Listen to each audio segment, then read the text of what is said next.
Hello friends. आज हम MEG 7 का जो पोएम है my country in Dai days of glory past, इसके बारे में हम आज इसकी समरी पढ़ेंगे। तो ये जो पोएम है my country in Dai days of glory past, ये पोएम लिखा है हेनरी लुइस विवियन डेरोजियो ने। द हार्प ऑफ इंडिया जो था वो भी हेनरी लुइस विवियन डेरोजियो ने लिखा था। तो ये जो पोएम है ये है about the lost glory of India. ये पोएम भी हार्प की तरह ही इंडिया की लॉस्ट ग्लोरी के बारे में है। ये पोएम भी द हार्प ऑफ इंडिया से काफ़ी सिमिलर है। In fact both the poems were unified, दोनों पोएम्स जो है यूनिफाइड है। It is in the form of sonnet. ये पोएम भी सोनेट के फॉर्म में है, मतलब 14 लाइन्स का एक पोएम है। It follows the Shakespearean style rhyme scheme. इस पोएम में भी शेक्सपियरियन स्टाइल राइम स्कीम है, जैसा कि हार्प ऑफ इंडिया में भी था। तो कॉन्टेक्स्ट में हम देखते हैं, in the poem the poet laments the lost glory of India. Poet जो है वो लेमेंट करते हैं इंडिया की लॉस्ट ग्लोरी के बारे में।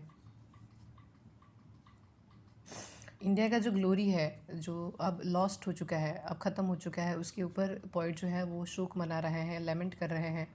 The past is very important for the poet because in the past his country enjoyed a glory when a beauteous halo encircled her brow and she was worshipped as a deity। जो point है उनके लिए जो past था वो बहुत ही important था, क्योंकि पास्ट में जो कंट्री है उसकी एक ग्लोरी थी, उसका उसका एक तेज था, एक ओज था, जो मतलब एक चमक थी उसके ब्रॉज पे, उसके मतलब माथे पे एक चमक थी इंडिया के। और जो इंडिया है वो एक डेटी की तरह, एक देवी की तरह इंडिया का पूजा किया जाता था। इन द नेक्स्ट क्वार्ट्रेन, जो दूसरा क्वार्ट्रेन है उसमें जो 4 लाइन्स का एक क्वार्ट्रन होता है, जो नेक्स्ट क्वार्ट्रन है उसमें पोइट एक्सप्लेन करते हैं how India was enslaved. India किस तरह से गुलाम बना लिया गया। The images like eagle pinion represent the loss of freedom and dignity of India. जो इमेजेस हैं, ईगल पिनियन का जो इमेज यहाँ पे पोएम में जो बताया गया है, ये रिप्रेजेंट करता है इंडिया की फ्रीडम और डिग्निटी के लॉस को। इंडिया का जो फ्रीडम लॉस हो चुका है, डिग्निटी लॉस हो चुका है, उसको रिप्रेजेंट करता है। It is on both the levels enlightenment values which had come to India through modern impact. और ये जो लॉस्ट है वो एनलाइटमेंट की जो वैल्यूज़ थी, नीति थी, उसके ऊपर भी हुआ है, क्योंकि जो इंडिया है उसमें वेस्टर्न इम्पैक्ट के ज़रिए वेस्टर्नाइजेशन होने लगा है, जिससे इंडिया का जो गौरव था, जो उसकी ग्लोरी थी, वो लॉस्ट हो गई है। The poet sings more of her misery the poet sings more of her misery than about her glory. तो पोइट जो है वो इंडिया की ग्लोरी से ज़्यादा उसकी जो मिजरी है, उसकी जो मिजरीज़ है, उसके बारे में वो ज़्यादा बता रहे हैं। ये पोएम हार्प की तरह मतलब होपफुल नहीं है। इस पोएम में एक निराशा का टोन है। हाँ, इन द लास्ट स्टैंजा, जो लास्ट का स्टैंजा है, उसमें the poet expresses his hope to bring her glory back. Last stanza में पोइट जो है वो एक्सप्रेस करते हैं कि वो एक आशा रखते हैं कि इंडिया की जो ग्लोरी है उसे वापस लाया जाए। The poet wishes to sing some portions of her sublime past and praise to her to bless him with success in this endeavour. जो पोइट है वो विश करते हैं कि वो इंडिया का जो पास्ट जो था, जो इतना अच्छा पास्ट था, जो सबलाइम था, बहुत ही उच्च था, बहुत ही अच्छा था, उसके कुछ पोर्शंस को वो गाने के लिए विश करते हैं, और ये भी प्रे करते हैं कि उनके इस काम में उन्हें सफलता मिले, सक्सेस मिले। ही foregrounds himself and the possibilities of his own role as a poet।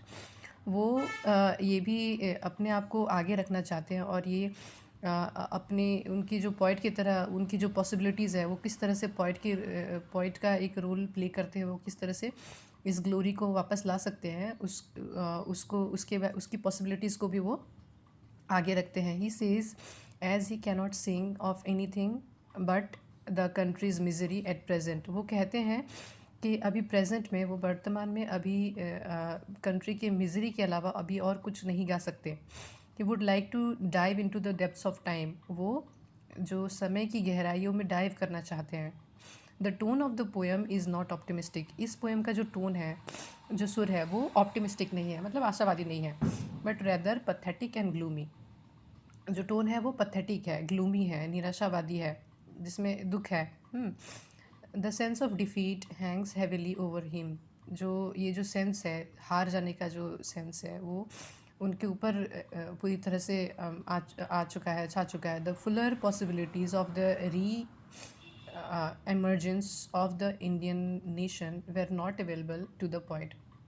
जो पॉइंट जो है, इंडिया को किस तरह से वापस से री इमर्ज किया जाए, किस तरह से इंडिया वापस से खड़ा हो पाए, अच्छा पहले की तरह हो पाए, उसकी जो पूरी तरह से जो पॉसिबिलिटीज़ है वो अभी पॉइंट नहीं सोच पा रहे हैं, पॉइंट के पास नहीं है। Yet there is a brave attempt to face the future with hope. फिर भी इस पोएम में पोइट ने एक साहसी, एक ब्रेव अटैम्प्ट किया है कि वो फ्यूचर को होपफुली, फ्यूचर में वो आशा करते हैं कि इंडिया का फ्यूचर मतलब अच्छा हो। हाँ, what is most remarkable about the poem is not so much their enunciation of the pattern of past glory, present derive and future revival of India। जो तो इस पोएम में जो बहुत रिमार्केबल जो चीज़ है वो ये है कि इंडिया जो पोएम है वो पास्ट ग्लोरी के पैटर्न को एनंशिएट करने का नहीं है। ये इंडिया के फ्यूचर के रिवाइवल के लिए है, बट देयर फ्यूचर के रिवाइवल के लिए नहीं है, but their very formulation of the idea of India as unified coherent entity with the past, present and future. ये एक आइडिया का फॉर्मुलेशन है जो जो आइडिया कहता है कि इंडिया एक यूनिफाइड कंट्री है, एक कोहेरेंट कंट्री है, जिसका प्रेजेंट पास्ट फ्यूचर एक यूनिफाइड कोहेरेंट होगा। तो अगर आपको वीडियो पसंद आया तो लाइक कीजिएगा। धन्यवाद।